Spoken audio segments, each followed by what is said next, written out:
Just do me a favor and hold on to it for a while.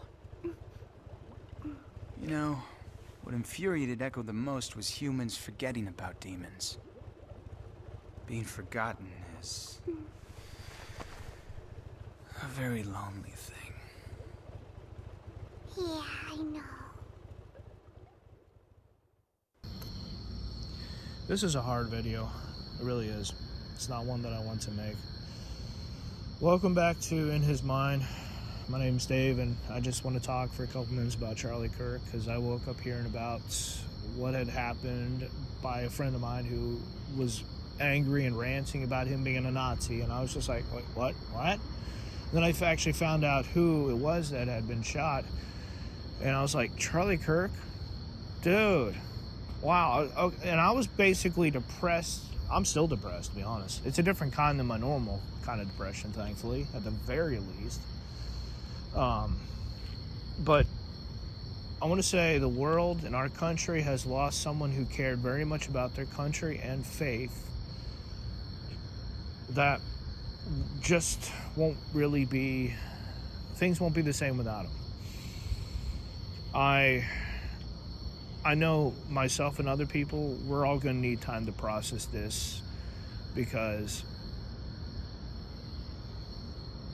his messages, his points, the fact that he brought logic and reasoning into a lot of this really, and some history as far as the church is concerned, church and Christianity and faith. There's history that matters. This stuff does matter, and he brought up a lot of good points.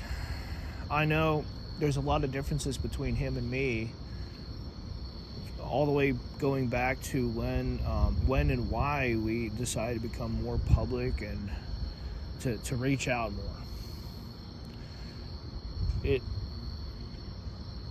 The things that we hold in common really do matter, that we do try to speak out on, even though it's going to be to different crowds, different people, and all of that. You see, I was never a I was never someone who cared about politics, but it is a necessary evil that some people need to deal with. They need, it's an area that needs to be dealt with and handled appropriately. People who can speak better without making mistakes, yeah. People who are clear, who are consistent, who have honor and integrity, men like him, yeah. Because it is a realm of mudslinging. It is garbage being thrown back and forth. And it's not something I want to be a part of, in part because I lost some friends when I did care about politics back when Trump first ran for office. Yeah, I knew then that we needed change, and I thought he was the right person for that change. That's why I initially voted for him back in 2016. It cost me a close friend, though, so that's something I never really got over. All I'm going to say, though, is he will be missed. He left behind quite the legacy and a family. And here's the thing. From what I've heard, it is a crime to be forgotten. It is one of those things that... One of the most grievous things you can ever do against another man is to forget him, his legacy, and everything that he ever did. This applies to every man who left something behind. Not just a family, but a legacy. I want to say that some of this ties in with on the biological level, with us, on who we are, our purpose, our mission, and what we are doing here on this earth while we are alive. We only have a limited amount of time anyway. And granted, I think some things can be so simple that we can always be in our purpose, because according to my father, as Christians, one of the most basic purposes of this life is to have a relationship with your Creator. And frankly, if you're always engaging that relationship, you're never failing, you're never wasting time.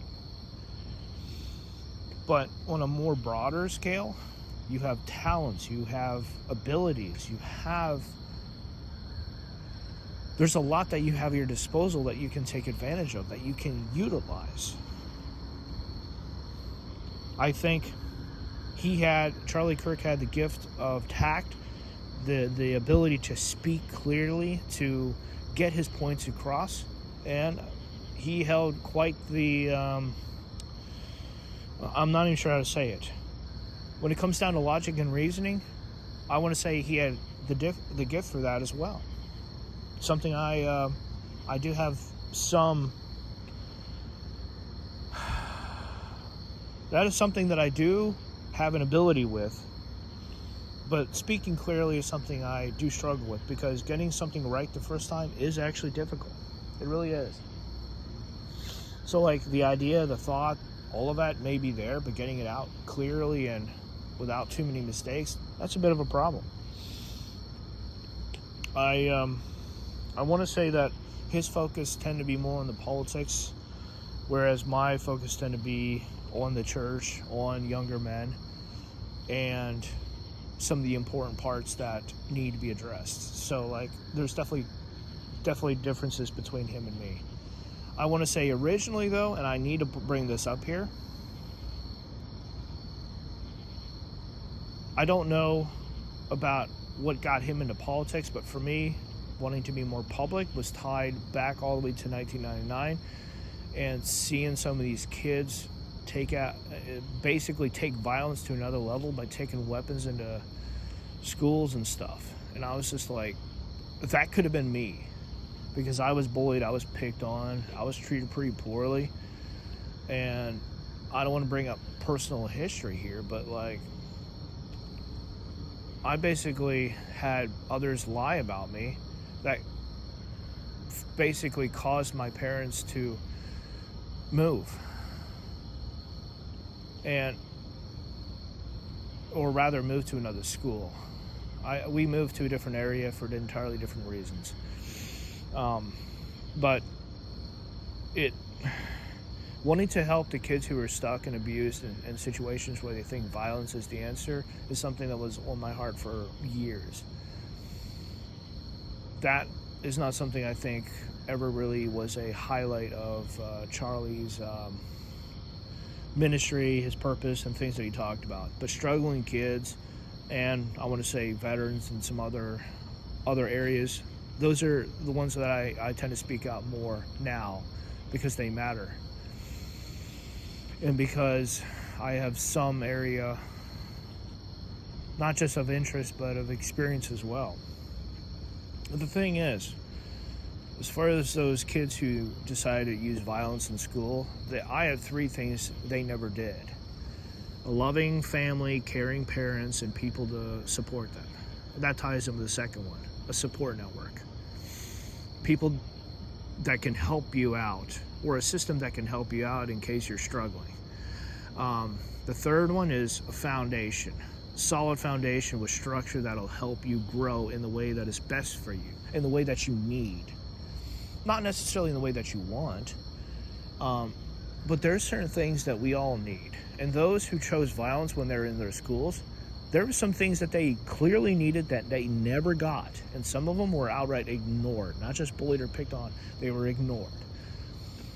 So not to excuse them of their actions, but when you focus on what led up to their decision to self-destruct and to take others out with them, you start putting more together that the media and other people refuse to address.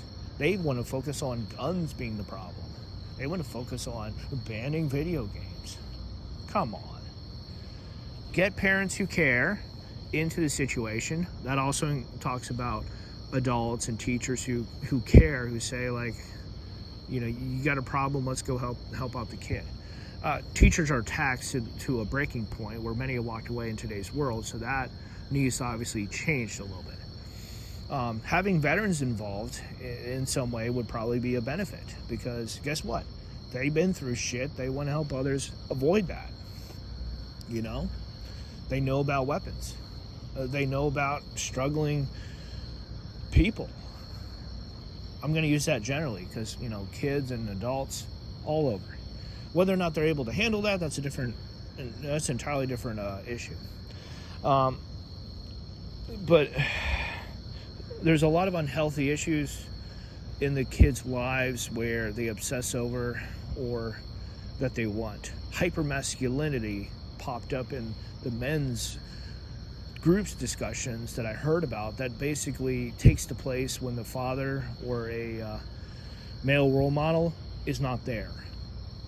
And that's basically you taking what you think is a perfect image of what a guy is or should be, and you start applying that as the role model that you should that you either should become or that you should take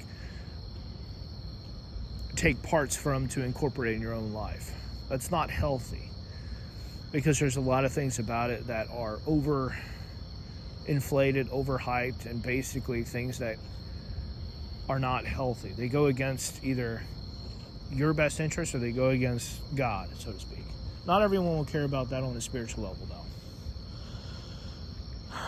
But anyway, lack of parents, lack of structure, lack of correction, lack of discipline, lack of a male role model, just not getting help in general. And of course, I've heard of a lot of abuse, even in the family, that really kind of made me scratch my chin a little bit just thinking about it. Some of the stuff you're never gonna hear, you're never gonna be able to get a chance to help with up until it's too late, because a lot of these people are quiet and they internalize pretty much everything. Opening up has been considered a very bad thing for a number of reasons, and there's very little that can be done about it except for reaching out. It's hard for people to reach out when they've got so much stuff on their own plate, you know? I'm going through a move. I got a couple days left. And it's part of the reason why I've been quiet. It's because I've got so much on my own plate that it's actually hard to... It's just hard. It's hard to not focus on that. I have to basically force myself to take breaks from this stuff. I'm not just simply going from one location to another. I'm moving my home from one location to another. Talk about painful. Anyway, Charlie Kirk, him and I, we care about some very similar things, but we have some very different focuses as well. And I want to remember the man, just like I want to remember some others. Kevin Samuels, Gonzalo Lira, Coach Red Pill, people like those. Because they dropped truth. Not just biblical truth, and I know some of them actually refer back to it. They're like, there's stuff in the Bible that matters, and I'm paraphrasing. They would point to things where stuff that men need to succeed in today's world. I mean, the Bible did cover quite a bit, from women to money to countries, and characters and qualities, stuff that men need to have. You know, you shouldn't just be a male existing. You should be a man. You should figure out what you need. You know, take a hard look at yourself, figure out what you're lacking, find out what you need, and go for it.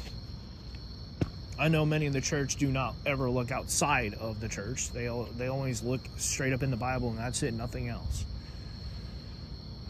So, yeah, when it comes down to it, how you live in this world matters. Who you follow matters. And for the men that have made an imprint on your life, one of those things that I will say is, don't ever forget them.